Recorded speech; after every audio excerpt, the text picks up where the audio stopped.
Desenvolvimento de nanocompósitos poliméricos condutores com nanotubos de carbono para aplicação em dispositivos eletroeletrônicos. Esse projeto foi desenvolvido pela bolsista Bruna Yenck sob orientação do professor Dr. Johnny Dinardi Martins.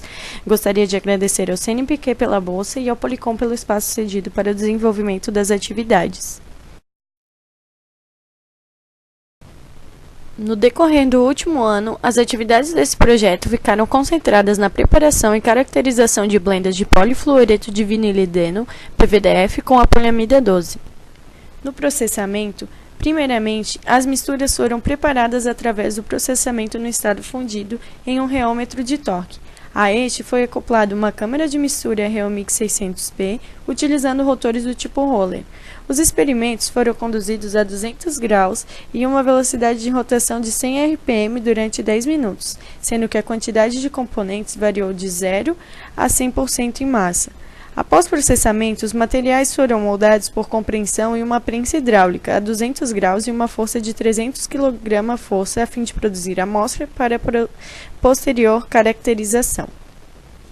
O ataque químico foi realizado na superfície de ruptura, que foi obtido após fratura criogênica com nitrogênio líquido. Os solventes utilizados para a extração de um dos constituintes foram dimetilformamida, DMF, e ácido sulfúrico concentrado. Para misturas com teores de PVDF menores de 50%, em massa foi usado o DMF para extrair o PVDF. Nas demais, o ácido sulfúrico foi utilizado para extrair a poliamida. A microscopia eletrônica de varredura foi efetuada para as misturas. A técnica foi utilizada para avaliar a superfície de fratura dos corpos de prova submetidos à fratura criogênica e ao ataque químico. Utilizou-se um equipamento da marca GEOL, modelo GSM 6390 LV, com fonte de elétrons de tungstênio e detector de elétrons secundários. Também foram realizados ensaios mecânicos. Utilizou-se uma máquina de ensaios universal e foram realizados ensaios seguindo a norma ASTM D638. Após realizados todos os experimentos, iniciou-se o processo de análise e discussão de dados. Quando a mistura é inserida no misturador, o sólido oferece uma resistência inicial aos rotores. Essa resistência é verificada nos primeiros instantes do processamento das misturas. Quando essa resistência inicial é vencida, observa-se que o pico do torque acaba diminuindo, atingindo após um tempo um estágio estacionário. A ocorrência desse fato é motivada pela mistura polimérica ficar no estado fundido. Consequentemente, isso causará a diminuição do torque necessário para que os rotores possam girar. Pode-se observar também que conforme aumenta-se a quantidade de poliamida 12, há um aumento do torque máximo estabilizado devido à maior viscosidade da poliamida comparado ao DMF. O mesmo aumento verifica-se ao relacionar energia e tempo, também devido à viscosidade da poliamida. A morfologia das misturas obtidas pelo MEV, com uma ampliação aumentada 2.000 vezes, mostra que em todos os tipos de mistura ocorreu uma separação de fases.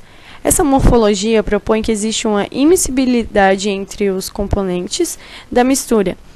Esse fato é verificado principalmente na mistura com 50% de cada constituinte. Essa immiscibilidade pode ser explicada devido à diferença de viscosidade existente entre os dois componentes, proporcionando assim uma dificuldade da difusão entre o PVDF e a poliamida 12.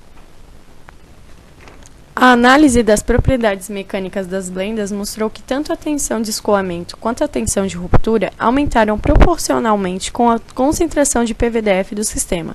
Observa-se que o maior valor de ambas as tensões ocorre com 80% de PVDF.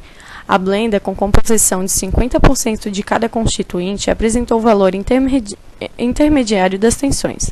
Isso ocorre porque tal composição apresentou uma morfologia de fases mais heterogênea. Isso contribui para o comportamento mecânico intermediário entre as blendas com maiores valores de PVDF e poliamida. Ao finalizar esse trabalho sobre as blendas, pôde-se observar o aumento do torque máximo e estabilizado, o aumento da tensão de escoamento quanto à tensão de ruptura E esse estudo apresenta uma alternativa viável para a obtenção de materiais de alto desempenho, tendo em vista que blendas são características de dois ou mais polímeros agregados, formando um único material, com propriedades unidas de polímeros separados. Obrigada!